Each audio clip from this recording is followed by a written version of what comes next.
What's up, everybody? This is Anthony from Fever Dreamland Theater. My very special guest today is from rainbowFRIGHT, DeRae. Hello, how are y'all doing? DeRae, thank you so much for being here today. I really appreciate it. Guys, she and I are going to be talking about the 1980 classic, The Shining. So it should be a whole lot of fun. Let's dive right into it. Let's do it. The Shining, a masterpiece of modern horror. Directed by Stanley Kubrick, starring Jack Nicholson and Shelley Duvall. The Shining is about Jack Torrance. Jack is a writer and recovering alcoholic who accepts a job as a caretaker at the secluded Colorado Overlook Hotel. The Overlook has a dark and grisly past. Jack takes his wife, Wendy, and his son, Danny, along with him to the Overlook. Early on, we learn Danny has eerie psychic visions and mysterious premonitions. Once the family moves into the hotel, Jack's sanity begins to slip, and Danny's disturbing visions reveal a darkness within the Overlook.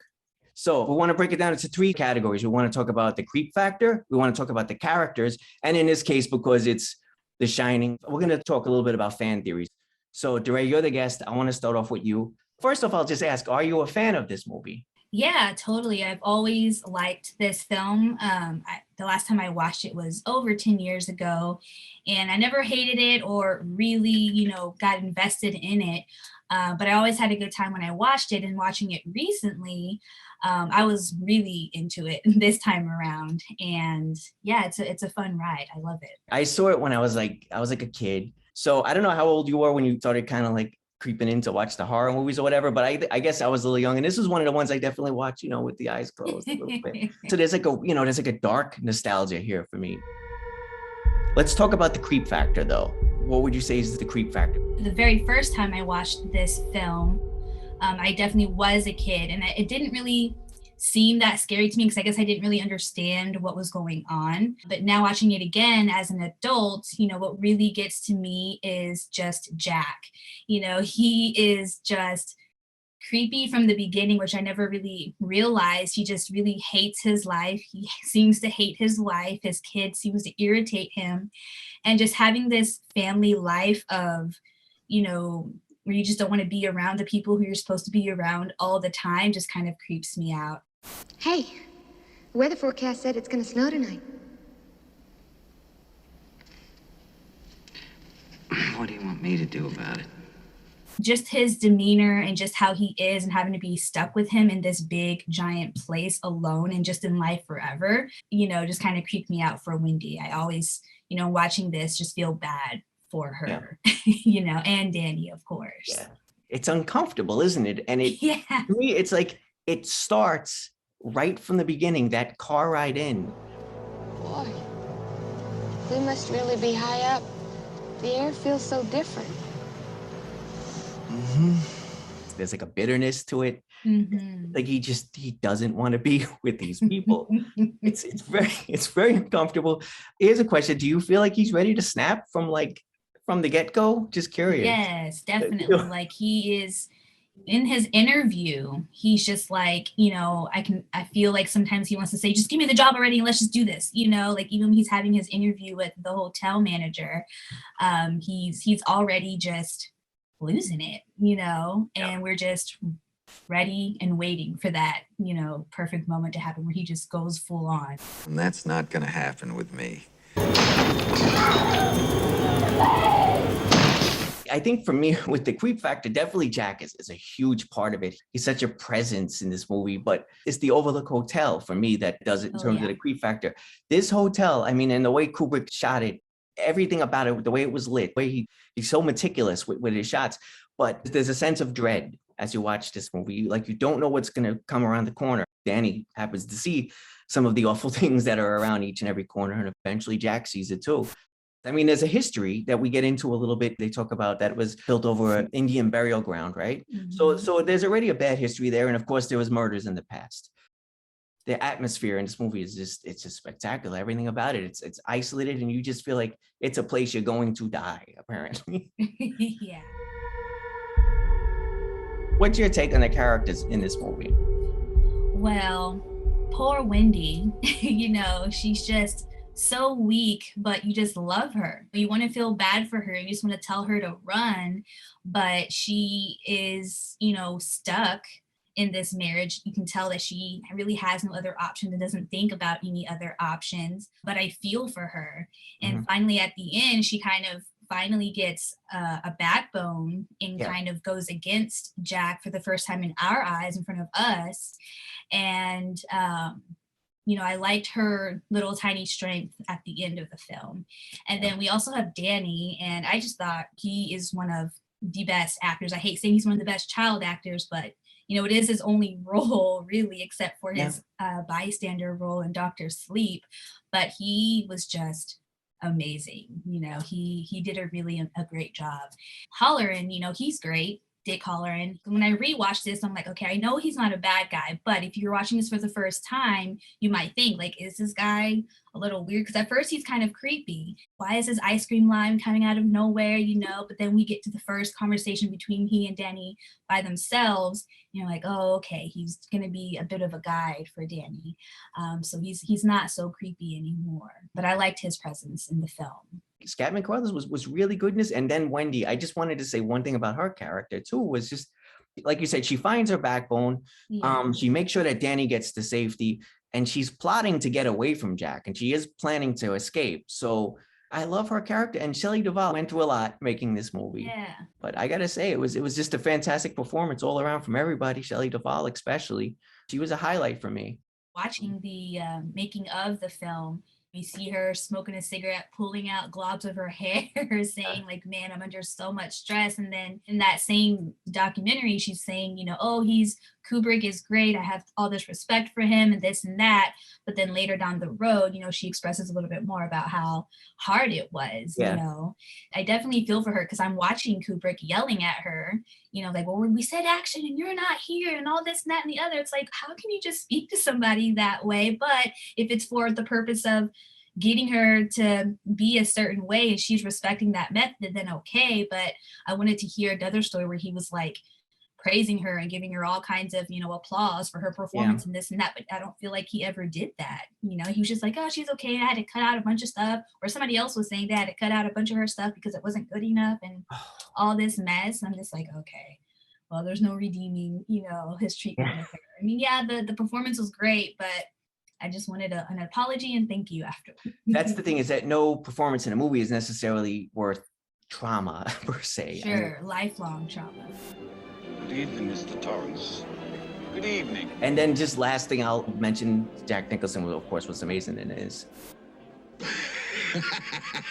So unbalanced, and he really does feel like a monster. Unfortunately, there's not a lot of redeeming values. We get some glimmers of hope here and there from him, but it's like there's very little of it, and I'm okay with that. That's the movie. He's a dark character. He has a lot of demons. He's a recovering alcoholic, and he just wants a drink so bad.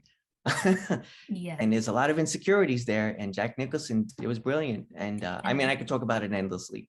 Yeah, that's the one thing about his drinking is we know that he's sober and he's on edge probably because he's sober and he's with his family who he hates. And so we're kind of waiting even before he gets to the bar with Lloyd for him to find a drink at some point or another and snap.